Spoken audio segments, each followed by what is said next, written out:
Transformational change के साथ ये देश की ओवरऑल लॉजिस्टिक्स कॉस्ट को कम करने का माध्यम है। आपके नए भारत की परिकल्पना के साथ आज नए स्टेशन बन रहे हैं।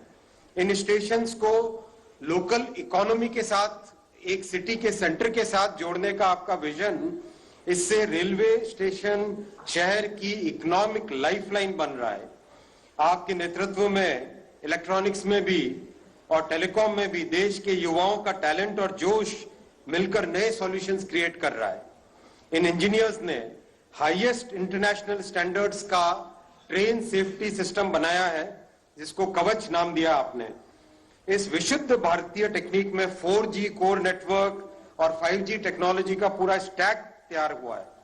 आत्मनिर्भरता के आपके संकल्प से सेमीकंडक्टर के लिए 76,000 करोड़ का आपका मैन्युफैक्चरिंग इकोसिस्टम भी आज एक सफल कदम की तरफ बढ़ रहा है। इससे, इन सब प्रयासों से आने वाले वर्षों में इलेक्ट्रॉनिक्स मैन्युफैक्चरिंग में 4 गुना बढ़ोतरी होकर $300 बिलियन का इंडस्ट्री बनेगी, जो आज $75 बिलियन है। तो रेल हो या इलेक्ट्रॉनिक्स हो, रोड हो, हाईवे हो, इंफ्रास्ट्रक्चर के हर क्षेत्र में आपके प्रयासों से देश एक अलग गति ले रहा है। प्रधानमंत्री जी, आपने वंदे भारत की जो स्वदेशी ट्रेन बनाई, उस ट्रेन से सभी देश भर में आज एक अलग भावना पैदा हुई है रेल यात्रा को लेके। ये वंदे भारत ट्रेन आपकी स्वदेशी की आत्मनिर्भरता की अवधारणा को सार्थक करता है। दुनिया भर में इस ट्रेन की चर्चा हो रही है आज, और हमें विश्वास है आपके मार्गदर्शन में कुछ ही वर्षों में इस ट्रेन को विश्व भर में एक्सपोर्ट करने की परिस्थिति में भी हम पहुंचेंगे। आपने देश के 1.5 लाख डाकघरों और 8,000 रेलवे स्टेशनों को इंटीग्रेट करने का भी विजन दिया है। इस इंटीग्रेशन से देश के छोटे उद्यमी एवं छोटे किसानों को देश के किसी भी हिस्से में अपना सामान पहुंचाने में एक सुगम यातायात का माध्यम मिलेगा। इससे लोकल प्रोडक्ट्स को एक नेशनल मार्केट मिलेगा। देश को एक कड़ी में जोड़ने की आपकी परिकल्पना से रेलवे में जो कैपिटल इन्वेस्टमेंट आपने किया है, उसमें महाराष्ट्र का एक विशेष स्थान रहा है। 2009 से 14 के बीच में जहां प्रतिवर्ष मात्र 1,114 करोड़ रुपए एवरेज महाराष्ट्र को मिलता था, आपने आकर 2014 से 19 में 4 गुना बढ़ाकर 4,101 करोड़ रुपए किया इसको आवंटन को। और अब आपने रिकॉर्ड मात्रा में 22-23 में महाराष्ट्र को 11,903 करोड़ आवंटित किए हैं। आपको कोटि कोटि धन्यवाद। आज हम इस अवसर पर ठाणे के पूर्व सांसद स्वर्गीय रामभाऊ मालगी जी एवं स्वर्गीय राम कापसे जी को भी श्रद्धांजलि अर्पित करते हैं। प्रधानमंत्री जी, एक भारत श्रेष्ठ भारत की आपकी परिकल्पना के अनुरूप हम सभी आपके नेतृत्व में देश की सेवा के लिए सदा प्रयासरत रहेंगे। धन्यवाद। जय हिंद। धन्यवाद माननीय श्री अश्विनी वैष्णव जी। अब माननीय मुख्यमंत्री महाराष्ट्र श्री उद्धव ठाकरे जी से अनुरोध है कि आज के इस अहम अवसर पर हमें संबोधित करें। माननीय श्री उद्धव ठाकरे जी। आपल्या देशाचे पंतप्रधान माननीय नरेंद्र मोदी जी, महाराष्ट्राचे राज्यपाल आदरणीय कोश्यारी जी, या कार्यक्रमाच्या निमित्ताने उपस्थित असलेले सर्व मान्यवर आणि माझ्या बांधवांनो, भगिनींनो आणि मातांनो, मोदीजी, खरंच मी मनापासून आपल्याला धन्यवाद देतो आहे। योगायोग असेल, काही असेल, कालच मुंबई ते नवी मुंबई याच परिसरामध्ये देशातील पहिल्या वॉटर टॅक्सीचं लोकार्पण आपण कालच केलं आणि त्याच्यात सुद्धा केंद्राचा सहयोग खूप मोठा आहे। कली देश की पहिली टॅक्सी सुरुवात की। मी मराठीत बोलतोय कारण मोदीजींना मराठी व्यवस्थित चांगलं समजतं आणि म्हणून मी मराठीमध्ये बोलतोय। काल या पहिल्या वॉटर टॅक्सीचं आपण लोकार्पण केलं आणि मला खात्री आहे जे मी काल बोललो होतो तेच थोडंसं आज परत बोलतोय की मुंबईमध्ये महाराष्ट्रामध्ये ज्याची सुरुवात होते त्याचं जाळं नेटवर्क ज्याला म्हणतो ते देशभर पसरतं. आणि काल मी एक आठवण सांगितली होती, देशातील पहिली रेल्वे मुंबई ते ठाणे अशी सुरुवात झाली होती त्याची. वो अंग्रेजों का जमाना था और उस वक्त पहली रेलवे जो शुरुआत की गई मुंबई से ठाणे तक थी. और एक मजेदार किस्सा मुझे मेरे दादाजी ने बताया था. उनके पास सारे उनके बुजुर्ग दोस्त आते थे, तो बचपन में उन्होंने कहानी मुझे बताई थी कि जब रेलवे की शुरुआत की गई थी, शुरुआत तो हुई लेकिन कोई वहां अंदर बैठने के लिए तैयार नहीं था. वो सब ते वाफेचं इंजिन वगैरे होतं. तो लोगों के बीच में एक गलतफहमी ऐसी थी की ये अंग्रेजों की कुछ म्हणजे ज्याला आपण भुताटकी म्हणतो. आता भुताटकीला हिंदीत शब्द मला पटकन सुचत नाही, पण ये गोरे लोगों की कुछ अजीब कहानी है जिसमें अगर कोई अंदर जाता है तो गायब हो जाता है, लापता होता है. तर कोणी बसायलाच तयार नव्हतं. आणि मग त्यांनी सुरुवात काय केली, जो भी वहां से ट्रॅव्हल करके आएगा ठाणे जाऊन परत येईल त्याचं परत आल्यानंतर सत्कार आणि ₹1 बक्षीस. अभी ₹1 का भी काफी महत्व था उस वक्त. तो शुरुआत होते ऐसे लोग आना जाना शुरू किया लोगों ने. फिर आहिस्ते आहिस्ते अंग्रेजी थे वो, उन्होंने फिर ₹1 का कितने 8 आने के लिए म्हणजे 50 पैसा ऐसे बंद करके टिकट लगाना शुरू कर दिया. तो वहां से लेके आज तक रेलवे का ये सारा प्रवास अपने आंखों के सामने है. याच्यामध्ये मला समजते की जसं पूर्वी सुद्धा ज्या आपल्या खासदारांचा उल्लेख झाला त्याच्यात आज सुद्धा आजचा जो खासदार है श्रीकांत शिंदे. मोदी जी आपको पता लड़का है, नौजवान है, लेकिन काम कर रहा है, कस के काम कर रहा है. और उसको एक बार कुछ जिम्मेदारी दे दूं तो पूरी करता है. त्यांनी विशेष म्हणजे अंबर मंदिर आहे, पुरातन मंदिर आहे. आणि आधी तिकडे जो काय परिसर होता तो परिसर बघितल्यानंतर मैंने उसको कहा, अरे श्रीकांत ये तेरे मतदार क्षेत्र जरा काहीतरी कर. आणि त्यांनी एवढं सुंदर तिकडे परिसर केलाय की अब वहां आने जाने के लिए भी ऐसे पवित्र लगता है. तर अशा या सगळ्या गोष्टीचा पाठपुरावा तो करतोय. या रेल्वे मार्गाचं आता आपण लोकार्पण करत असताना त्याच्यात सुद्धा बऱ्याच काही कटकटी होत्या, अडचणी होत्या. अडचणी येतातच. अच्छा काम करने के लिए कुछ ना कुछ उसमें अडचणी तो होती है. पण त्याच्यासाठी स्थानिक पातळीवरनं सुद्धा खूप प्रयत्न झाले. आणि विशेष म्हणजे केंद्राकडनं सुद्धा प्रधानमंत्री जी आपकी ओर से काफी सारी सहायता मिली. और इसलिए आज का ये जो ज्याला आपण ठाणे ते दिवा म्हणजे आपण म्हणतो हा दिवा स्वप्न बघतो, पण हे दिवा स्वप्न आज सगळ्यांचा प्रयत्न पूर्ण होतोय. ज्याचा लाभ ज्याचा फायदा आपल्या हजारो लाखो माता भगिनींना आणि बांधवांना होणार आहे. शेवटी विकास म्हटल्यावर रेल्वे असेल, मेट्रो असेल, जलमार्ग असेल, रस्ते असेल, यांचं जेवढं जाळं विणू तेवढा विकास हा जलद गतीने होतो. कारण ह्या सगळ्या आपल्या वाहतुकीचे मार्ग म्हणजे जशा आपल्या शरीरात रक्तवाहिन्या असतात तशा ह्या रक्तवाहिन्या किंवा विकासाच्या वाहिन्या आहेत. त्याचं नेटिंग किंवा जाळं जेवढं घट्ट असेल, जेवढी बऱ्याच काही कटकटी होत्या, अडचणी होत्या. अडचणी येतातच. अच्छा काम करने के लिए कुछ ना कुछ उसमें अडचणी तो होती है. पण त्याच्यासाठी स्थानिक पातळीवरनं सुद्धा खूप प्रयत्न झाले. आणि विशेष म्हणजे केंद्राकडनं सुद्धा प्रधानमंत्री जी आपकी ओर से काफी सारी सहायता मिली. और इसलिए आज का ये जो ज्याला आपण ठाणे ते दिवा म्हणजे आपण म्हणतो हा दिवा स्वप्न बघतो, पण हे दिवा स्वप्न आज सगळ्यांचा प्रयत्न पूर्ण होतोय. ज्याचा लाभ ज्याचा फायदा आपल्या हजारो लाखो माता भगिनींना आणि बांधवांना होणार आहे.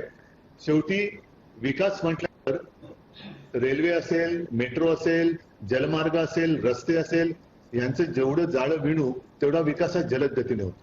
कारण ह्या सगळ्या आपल्या वाहतुकीचे मार्ग म्हणजे जशा आपल्या शरीरात रक्तवाहिन्या असतात तशा ह्या रक्तवाहिन्या किंवा विकासाच्या वाहिन्या आहेत. त्याचं नेटिंग किंवा जाळं जेवढं घट्ट असेल, विण जेवढी घट्ट असेल तेवढा विकास हा जलद होतो.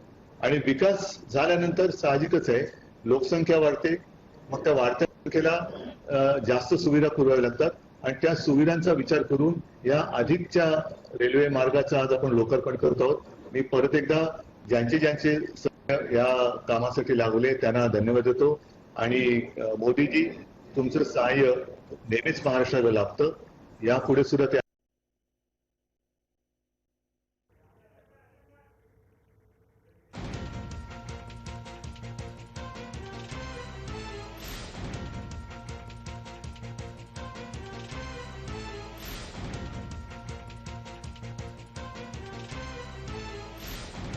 रीवा के बीच नवनिर्मित 5वीं और 6ठी लाइन के बारे में संक्षेप में जानकारी देती हुई ये लघु फिल्म।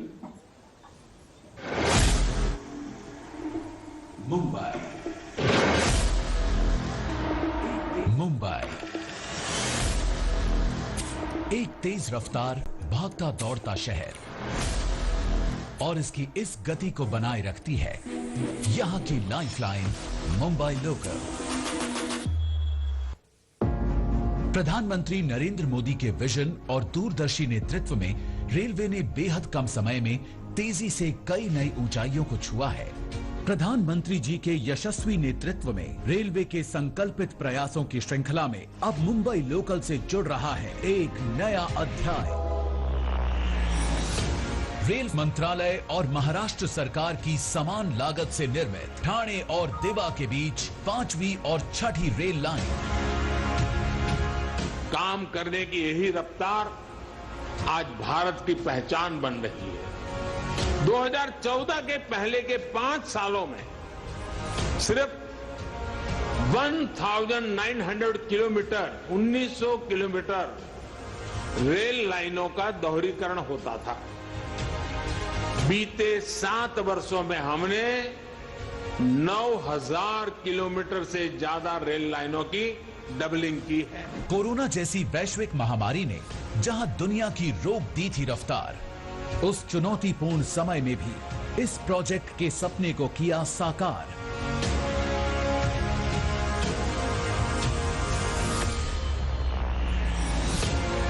भूमि अधिग्रहण के अलावा टनल, रेल फ्लाईओवर और क्रीक पुलों का भी हुआ निर्माण।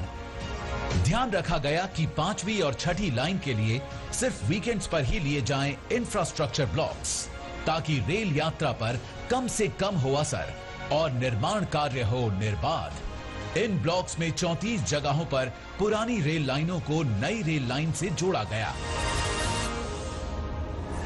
19 किलोमीटर की कुल लंबाई वाली 5वीं और 6ठी लाइंस पर 6 नए प्लेटफॉर्म्स और 8 फुट ओवर ब्रिजेस का हुआ निर्माण और विस्तार। 21 छोटे पुल, 3 बड़े पुल, 1.4 किलोमीटर रेल फ्लाईओवर और नई टनल को भी रेलवे ने बनाया है पूरी दक्षता से।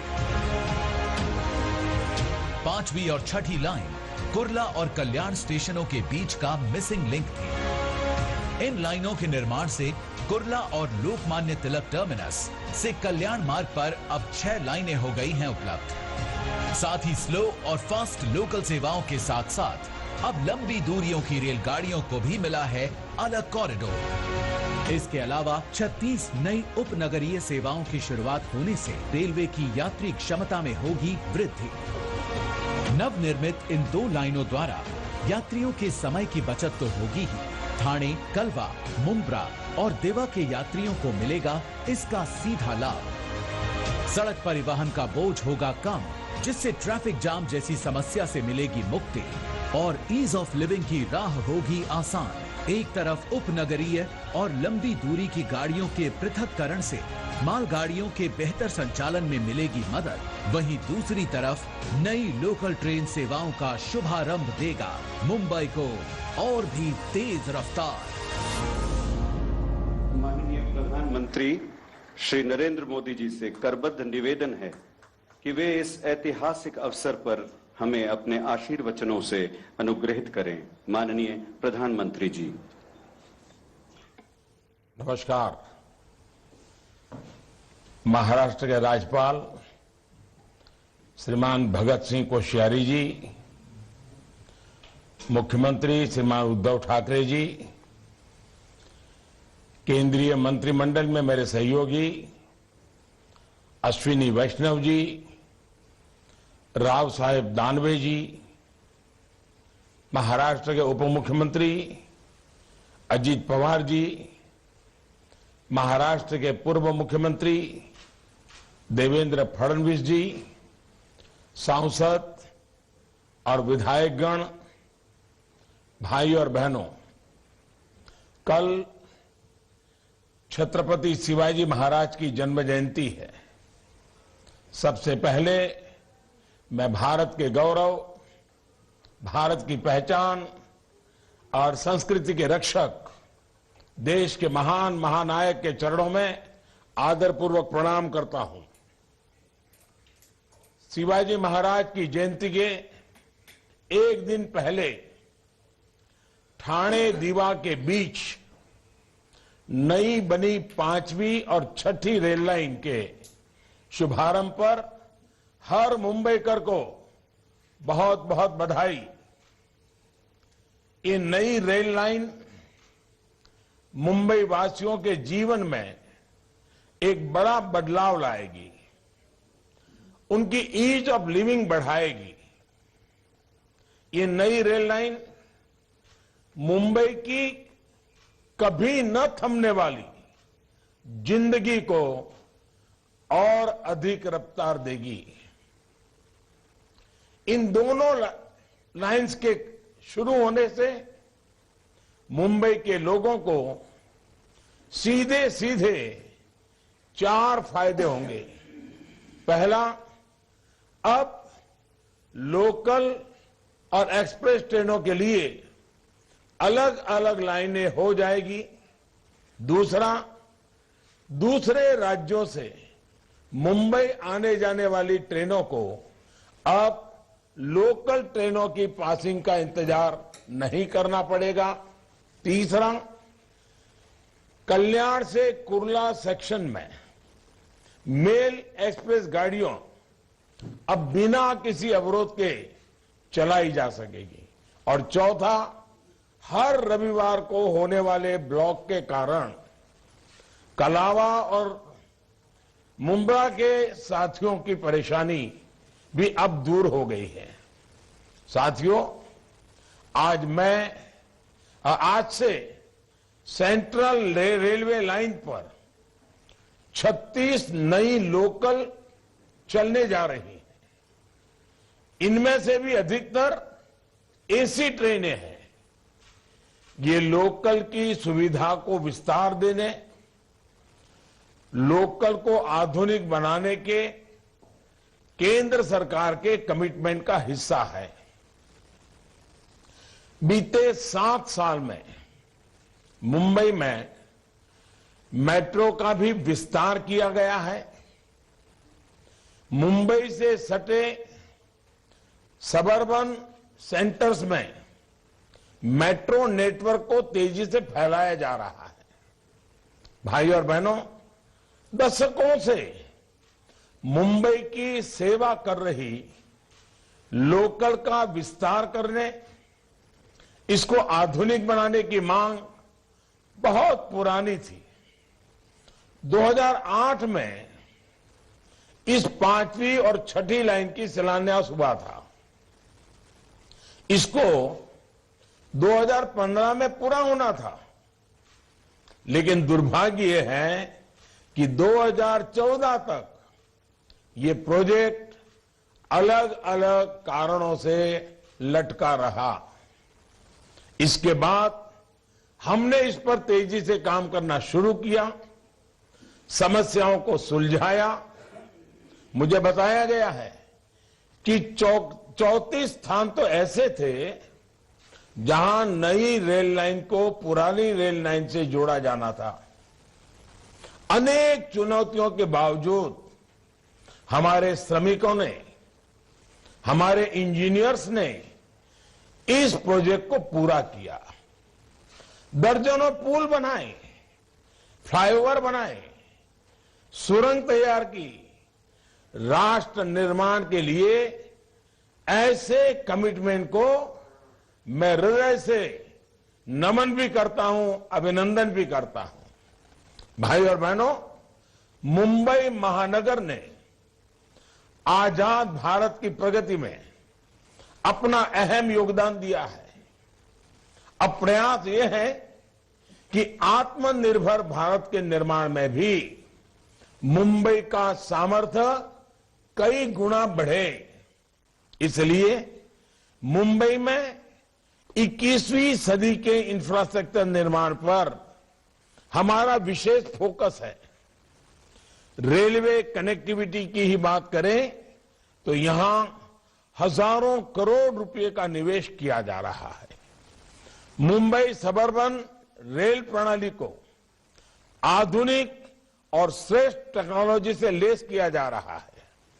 हमारा प्रयास है कि अभी जो मुंबई सबअर्बन की क्षमता है उसमें करीब करीब 400 किलोमीटर की अतिरिक्त वृद्धि हो जाए। सीबीटीसी जैसी आधुनिक सिग्नल व्यवस्था के साथ साथ 19 स्टेशनों के आधुनिकीकरण की भी योजना है। भाई और बहनों, मुंबई के भीतर ही नहीं बल्कि देश के दूसरे राज्यों से मुंबई की रेल कनेक्टिविटी में भी स्पीड की जरूरत है, आधुनिकता की जरूरत है। इसलिए Ahmedabad Mumbai high speed rail आज मुंबई की देश की आवश्यकता है। ये मुंबई की क्षमता को सपनों के शहर के रूप में मुंबई की पहचान को सशक्त करेगी। ये प्रोजेक्ट तेज गति से पूरा हो, ये हम सभी की प्राथमिकता है। इसी प्रकार वेस्टर्न डेडिकेटेड फ्रेट कॉरिडोर भी मुंबई को नई ताकत देने वाला है। साथियों, हम सभी जानते हैं कि जितने लोग भारतीय रेलवे में एक दिन में सफर करते हैं उतनी तो कई देशों की जनसंख्या भी नहीं है। भारतीय रेल को सुरक्षित, सुविधायुक्त और आधुनिक बनाना हमारी सरकार की सर्वोच्च प्राथमिकताओं में से एक है। हमारी इस प्रतिबद्धता को कोरोना वैश्विक महामारी भी डिगा नहीं पाई है। बीते 2 सालों में रेलवे ने फ्रेट ट्रांसपोर्टेशन में नए रिकॉर्ड बनाए हैं। इसके साथ ही 8000 किलोमीटर रेल लाइनों का इलेक्ट्रिफिकेशन भी किया गया है। करीब 4500 किलोमीटर नई लाइन बनाने या उसके दोहरीकरण का काम भी हुआ है। कोरोना काल में ही हमने किसान रेल के माध्यम से देश के किसानों को देश भर के बाजारों से जोड़ा है। साथियों, हम सभी ये भी जानते हैं कि रेलवे में सुधार हमारे देश के लॉजिस्टिक सेक्टर में क्रांतिकारी बदलाव ला सकता है। इसलिए बीते 7 सालों में केंद्र सरकार रेलवे में हर प्रकार के रिफॉर्म्स को प्रोत्साहित कर रही है। अतीत में इंफ्रास्ट्रक्चर प्रोजेक्ट सालों साल तक इसलिए चलते थे क्योंकि प्लानिंग से लेकर एग्जीक्यूशन तक तालमेल की कमी थी। इस अप्रोच से 21वीं सदी भारत के इंफ्रास्ट्रक्चर का निर्माण संभव नहीं है। इसलिए हमने पीएम गति शक्ति नेशनल मास्टर प्लान बनाया है। इसमें केंद्र सरकार के हर विभाग, राज्य सरकार, स्थानीय निकाय और प्राइवेट सेक्टर सभी को एक डिजिटल प्लेटफॉर्म पर लाने का प्रयास है। कोशिश ये है कि इंफ्रास्ट्रक्चर के किसी भी प्रोजेक्ट से जुड़ी हर जानकारी हर स्टेक होल्डर के पास पहले से हो, तभी सभी अपने अपने हिस्से का काम, उसका प्लान सही तरीके से कर सकेंगे। मुंबई और देश के अन्य रेलवे प्रोजेक्ट्स के लिए भी हम गति शक्ति की भावना से ही काम करने वाले हैं। साथियों, बरसों से हमारे यहां एक सोच हावी रही कि जो साधन संसाधन गरीब इस्तेमाल करता है, मिडिल क्लास इस्तेमाल करता है, उस पर निवेश नहीं करो। इस वजह से भारत के पब्लिक ट्रांसपोर्ट की चमक हमेशा फीकी रही है। लेकिन अब भारत उस पुरानी सोच को पीछे छोड़कर आगे बढ़ रहा है। आज गांधीनगर और भोपाल के आधुनिक रेलवे स्टेशन रेलवे की पहचान बन रहे हैं। आज 6000 से ज्यादा रेलवे स्टेशन वाईफाई सुविधा से जुड़ चुके हैं। वंदे भारत एक्सप्रेस ट्रेनें देश की रेल को गति और आधुनिक सुविधा दे रही हैं। आने वाले वर्षों में 400 नई वंदे भारत ट्रेनें देशवासियों को सेवा देना शुरू करेंगे। भाई और बहनों, एक और पुरानी अप्रोच जो हमारी सरकार ने बदली है वो है रेलवे के अपने सामर्थ्य पर भरोसा। 7-8 साल पहले तक देश की जो रेल कोच फैक्ट्रियां थी उनको लेकर बहुत उदासीनता थी। इन फैक्ट्रियों की जो स्थिति थी उनको देखते हुए कोई कल्पना भी नहीं कर सकता कि ये फैक्ट्रियां इतनी आधुनिक ट्रेनें बना सकती हैं। लेकिन आज वंदे भारत ट्रेनें और स्वदेशी विस्टाडोम कोच इन्हीं फैक्ट्रियों में बन रहे हैं। आज हम अपने सिंगलिंग सिस्टम को विदेशी समाधान से आधुनिक बनाने पर भी निरंतर काम कर रहे हैं। स्वदेशी समाधान चाहिए, हम विदेशी निर्भरता से मुक्ति चाहिए। साथियों, नई सुविधाएं विकसित करने के इन प्रयासों का बहुत बड़ा लाभ मुंबई और आसपास के शहरों को होने वाला है। गरीब और मिडिल क्लास परिवारों को इन नई सुविधाओं से आसानी भी होगी और कमाई के नए साधन भी मिलेंगे। मुंबई के निरंतर विकास के कमिटमेंट के साथ एक बार फिर सभी मुंबईकरों को बहुत बहुत बधाई देता हूं। बहुत बहुत धन्यवाद।